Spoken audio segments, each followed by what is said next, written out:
안녕하십니까. 김상범의 풍수이야기의 김상범입니다. 지난 시간에는 형세론 이론 중에 간용법이라는 이론에 대해서 알아보았습니다.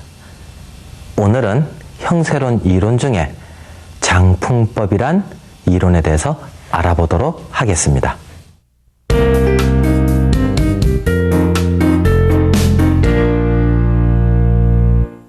형세론 이론 중에 두 번째 이론인 장풍법은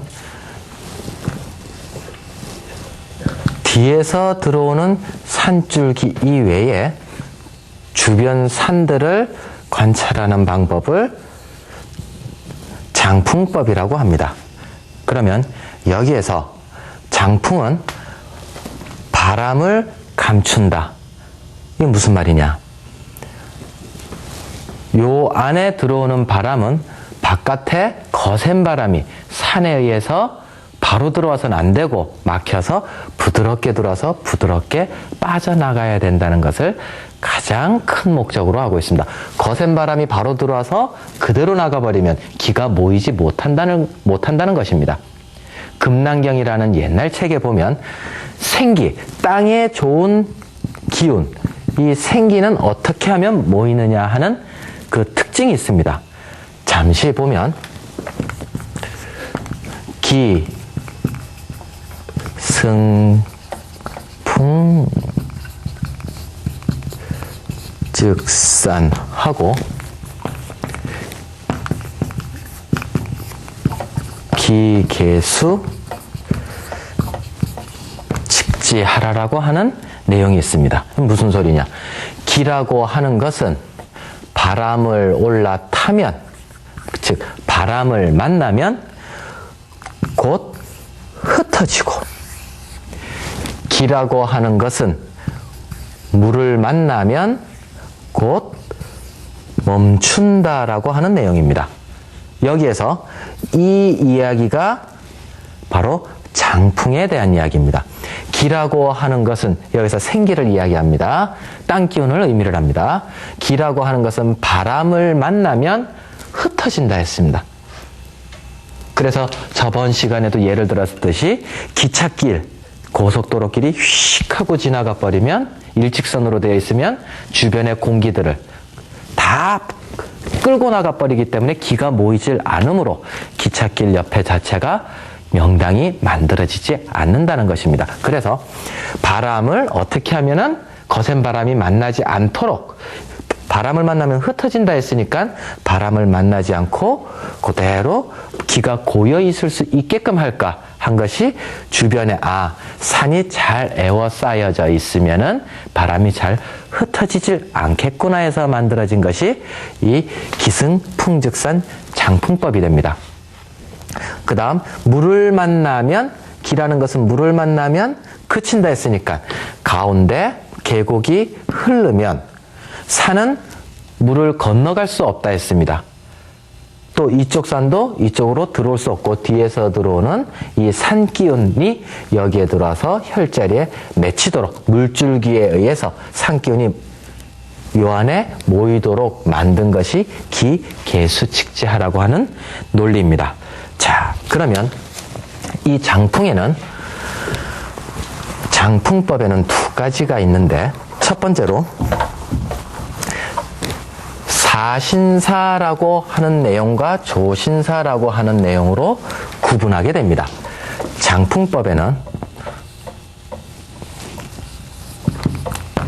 사신사, 그 다음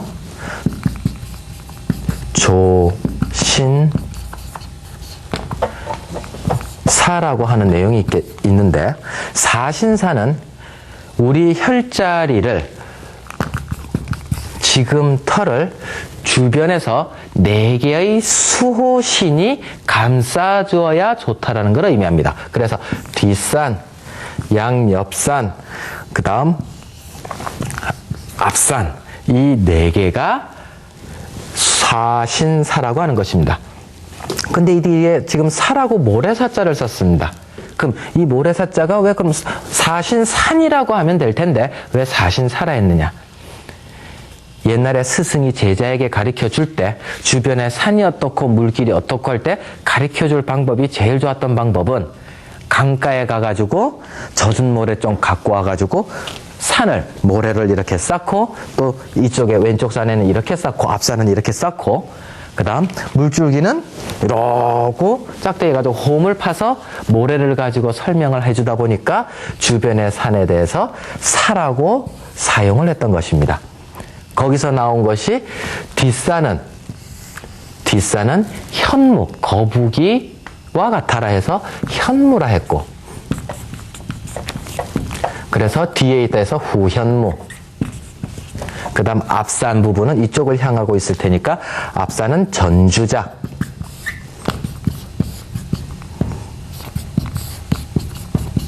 그 다음 이쪽은 좌청룡. 우리가 좌청룡 우백호 소리는 자주 들어보셨을 거예요. 그 다음 이쪽은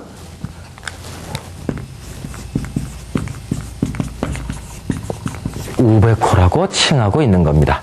그러면 요 4개의 산이 주축이 되고 그 다음 멀리 나머지 있는 산들을 전부 다 뭐라고 하면 된다?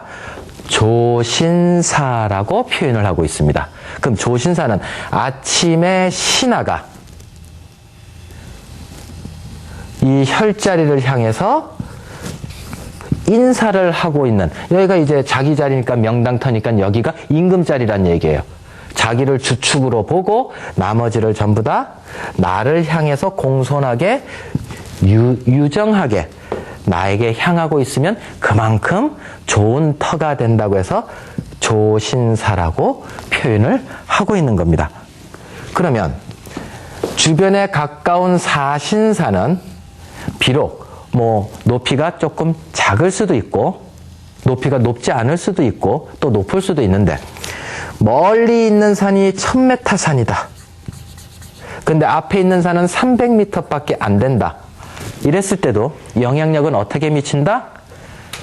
가까이에 있는 산이 자기 터에 먼저 효력을 미치고 멀리 있는 산은 높다 하더라도 효력을 작게 보이니까 작게 영향을 미친다는 것입니다. 가까이 있으므로 크게 미치고 멀리 있으니까 늦게 미치고 거리도 가까이 있으므로 빨리 미치고 멀리 있는 거는 크다 하더라도 늦게 온다는 것입니다. 발복이 빠르고 발복이 늦다는 것입니다. 자, 그러면 조금 있다가 이제 그러면 가장 영향을 크게 미치는 또 사신사는 어떤 건지 구체적으로 알아보도록 하겠습니다.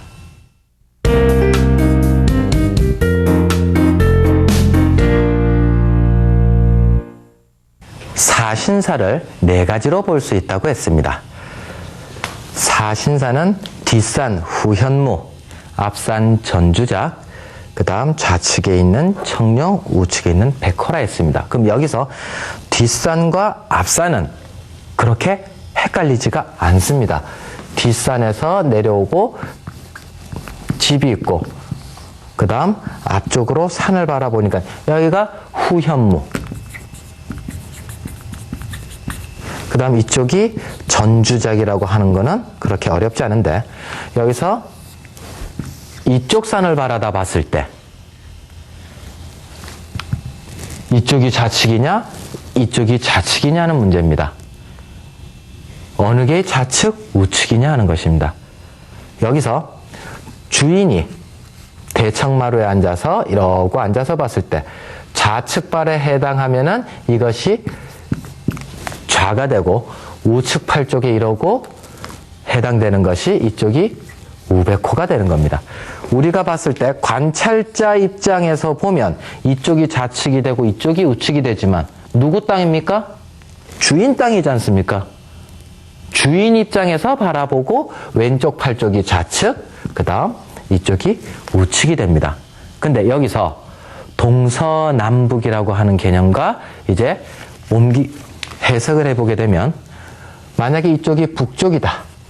그럼 이쪽이 남쪽이 될 것이고 이쪽이 동쪽, 이쪽이 서쪽이 될 것입니다. 그래서 동쪽에 자청령이 자리하게 되고 서쪽에는 우백호가 자리를 하게 될 겁니다. 그렇지만 만약에 동양을 하고 있는 집이라면 이쪽 산기운에서 이렇게 바라보고 집이 이렇게 만들어져서 이렇게 된다면 이쪽이 뒤에서 산기운이 들어오니까 이쪽이 후현무가 되고 이쪽이 전주작이 되고 그 다음 어디가 자청령입니까? 이게 북쪽, 남쪽, 서쪽, 동쪽이라 하더라도 이쪽은 왼쪽 팔에 해당하므로 자청령, 이쪽이 우백호가 됩니다.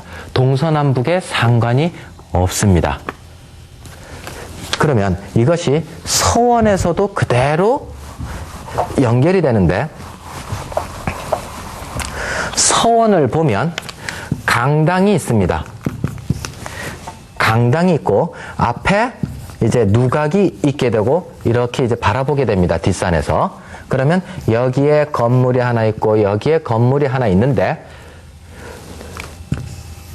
실질적으로 여기가 동쪽이다, 이쪽이 서쪽이다, 이쪽이 남쪽이다, 북쪽이다 이렇게 따지질 않고 자청령 쪽에 해당되는 요 건물을 동제라고 무조건 부르고 우측에 해당되는 건물을 서제라고 부릅니다. 동서남북에 상관없습니다. 이게 남쪽에서 북쪽을 향하고 있어도 어쨌든 좌측에 있는 것이 동제, 그 다음 우측에 있는 것이 서제라고 합니다. 그럼 우리 조상들은 어떤 시각으로 봤다는 얘기죠? 동서남북의 개념보다는 풍수적으로 자청령 우백호의 개념을 더 우선시했다는 것입니다. 자, 그러면 이제 하나하나 후현무는 어떠한 그림이면 어떠한 산 모양새면 더 좋고 전주작은 어떠한 모양새면 더 좋고 자청령과 우백호는 어떠한 모양이면 더 좋느냐 하는 것을 알아보도록 하겠습니다. 후현무의 모양을 한자로 딱 써놨습니다. 어떤 모양이면 좋겠다. 현무는 수두하라, 들이올 숫자에 머리 두자. 여기서 현무라고 하는 것은 거북이를 의미합니다. 거북이가 머리를 수그리듯이 하면서 혈터로 이러고 거북이가 대가리를 밀듯이 해서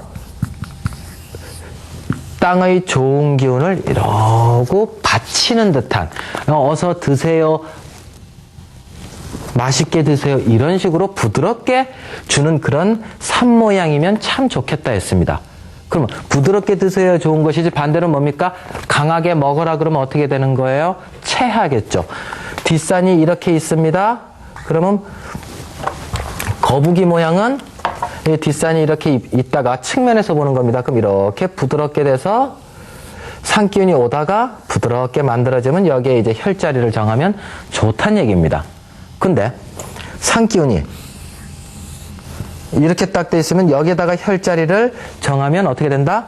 산기운이 오다가 그냥 지나가는 자리예요. 속도가 너무 산기운이 멈출 틈도 없이 내려가 버리는 중간 위치에 잡아버리면 기가 모이는 곳이 아니란 얘기입니다. 현무 수두하라. 거북이 머리가 수그린 듯이 부드러운 입지에 들어가서 혈을 정하라 하는 논리입니다. 그러면 아까 우리가 저번 시간에 배웠던 세형혈 태식익육이라는 것도 현무 수두하다라고 하는 것이 이만하다면 세형혈 태식익육, 태식익육 보는 방법도 그 안에 포함될 정도로 현무수두라는 개념은 여러 가지 형태를 갖고 있게 됩니다. 자, 그러면 사진을 한번 보도록 하겠습니다. 어떤 것이 현무수두한 상황이냐. 사진을 보면 토암산에서 반월성 쪽으로 들어오는 낭산입니다. 토암산에서 이제 내려오는데 이 앞부분 머리가 꼭 뭐와 같다? 거북이 대가리가, 거북이 머리가 쭉 들어와서 혀를 맺혀주게 하는 것 같은 이런 장면을 현무수두라고 합니다. 다음 사진을 보겠습니다. 이 사진은 옛날부터 만들어진 김해입니다. 김해도 오래된 도시입니다. 김해도 영구 하산형인데 신령스러운 거북이가 산에서 내려온다는 뜻입니다. 그러면 이만큼이 거북이에 해당됩니다. 그럼 거북이 등짝이 이만큼이고 그 다음 앞쪽으로 내려오면서 목과 머리를 만들어내고 있어서 그 앞에 김수로 왕릉과 김수로 왕비릉이 입지하게 된 것입니다. 잘 보십시오. 이 부분이 거북이처럼 보이시는지. 자, 이 거북이 등짝이고 그 다음 이 부분이 이제 목과 이 부분이 머리가 되는데 지금 머리를 지금 많이 깎아 놓고 있습니다. 거북이가 이렇게 이제 얼굴이 닫힌 형상이에요. 이런 부분을 이제 현무수두라고 한다.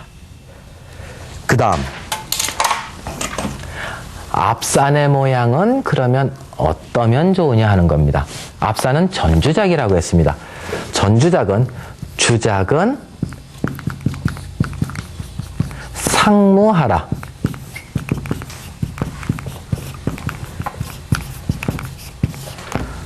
주작은 상무하라.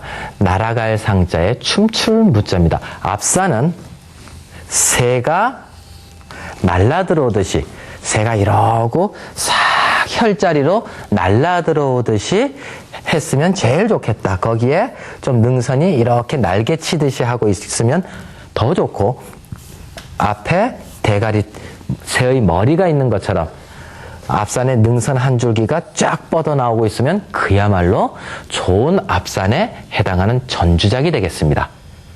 이 사진은 경북 안동에 있는 봉정사입니다. 봉정사의 누각에서 앞산을 보면 그야말로 앞산이 삼각형 산으로 쫙 뻗어나서 새의 몸뚱아리와 같고 그 다음 여기서 갈지자 형상으로 이렇게 앞으로 뻗어나오는 게 있습니다. 이게 새의 머리가 됩니다. 그래서 그야말로 아주 전형적인 전주작 모양에 해당이 되겠습니다. 이런 사진은 그대로 외워버리시면 좋을 정도들입니다. 다음에 또 전주작을 하나 보겠습니다.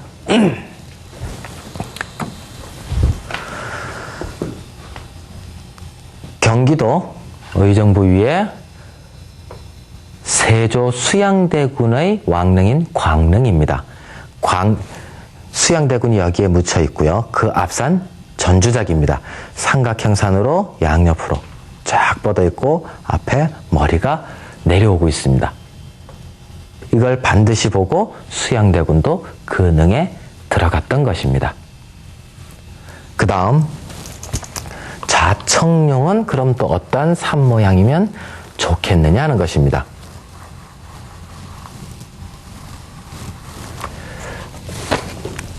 청룡은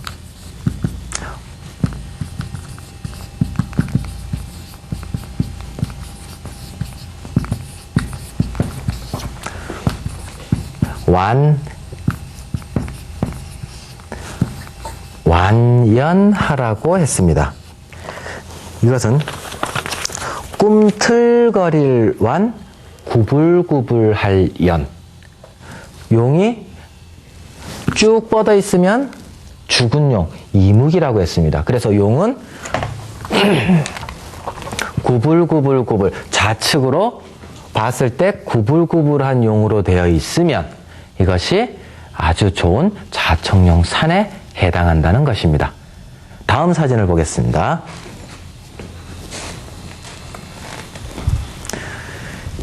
경남 진주시에 있는 강시사당에서 찍은 겁니다. 강시사당의 자청룡 우백호가 풍수에 그대로 적합한 산들로 구성되어 있는 것입니다.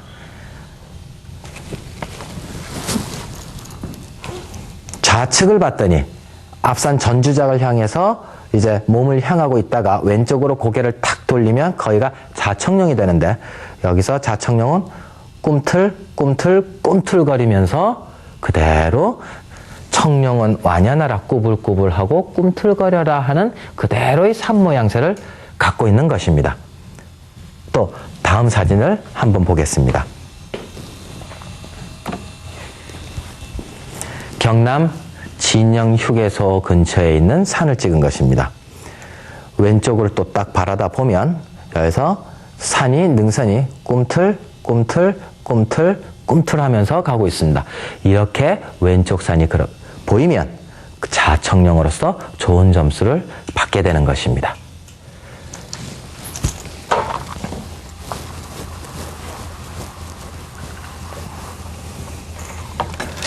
청룡이 목적이 뭡니까? 여의주를 물고 승천하는 겁니다.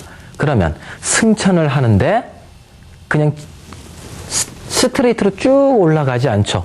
승천하는 모습이 꿈틀꿈틀 구름을 헤쳐가면서 올라가니까는 구불구불 해야지 좋은 산이란 뜻입니다. 그 다음 백호입니다. 백호는 이제 오른쪽 산에 해당되는데 어떤 산 모양새면 좋으냐? 백호는 준거하라 했습니다.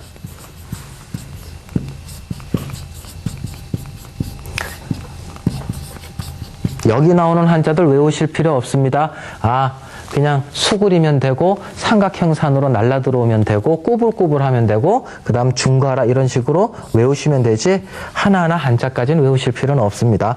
백호는 준거하라라고 하는 한자로서 표현되고 있습니다. 그럼 그 산 모양은 어떠냐? 쭈구릴 준자에 걸터 앉을 거자가 됩니다. 호랑이는 날뛰면 어떻게 된다? 호환을 당한다 합니다. 그럼 호환이 당하지 않고 집만 잘 지켜야 되니까 이러고 바깥을 향해서 내려다보고 있으면 되는 거예요. 날뛰면 안 된다. 그럼 어떤 모양 세우면 된다? 우리가 전주작을 바라면서 오른쪽으로 고개를 딱 돌렸을 때 산이 이러고 부드럽게 내려오는 산이어야 돼요. 안 그러면 또 이러고 내려오는 산이어야 돼요. 그러면 잠자고 있는 듯이 새가 없는 듯이 있는 이런 산이 오른쪽에 있으면 좋다는 산입니다. 다음을 보겠습니다.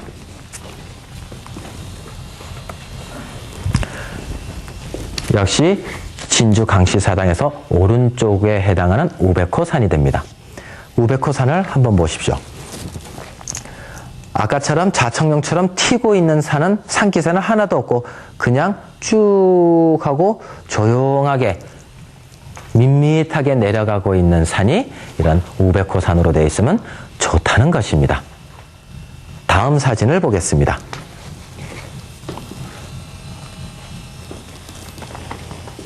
여기는 경남 산청에 있는 옛날 단속사지라고 하는 절입니다.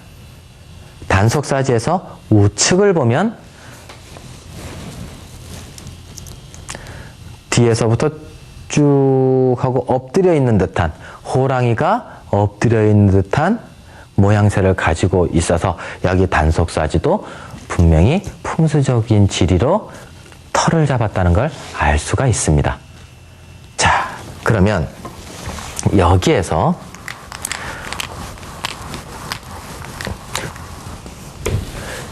잠시 청룡과 백호에 대해서 감싸주는 게 어떻게 혈터를 감싸주면 좋으냐 하는 것을 잠시 알아보면 뒷산이 있습니다. 뒷산이 내려와서 혈자리를 이렇게 만들어주는데 감싸는 것이 이렇게만 감싸주는 것이 제일 좋습니다. 그리고 여기에 요 폭이 좁으면 좁을수록 좋다. 근데 산기운이 오다가 이렇게 틀어버렸다. 안 그럼 또 이쪽이 이렇게 오다가 산 능선이 이렇게 틀어버렸으면 청룡이 오다가 혈자리를 보호해주지 않겠다는 뜻입니다. 우백호가 오다가 혈자리를 보호해주지 않겠다는 얘기입니다. 고개를 팩 돌린 거예요.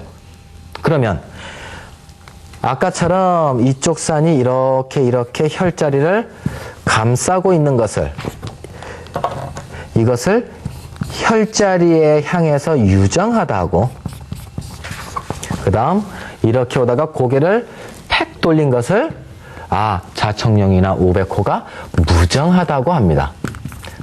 그럼 유정하면은 이 혈자리를 잘 보호해 줄 것이고, 그 다음에 무정하다 그러면은 이 혈자리를 잘 보호해 주지 않을 것입니다. 그래서 산능선이 어떻게 되어 있는지 잘 보시는 것도 하나의 방법이 되겠습니다. 자, 그러면 재미있는 그림을 한번 보도록 하겠습니다.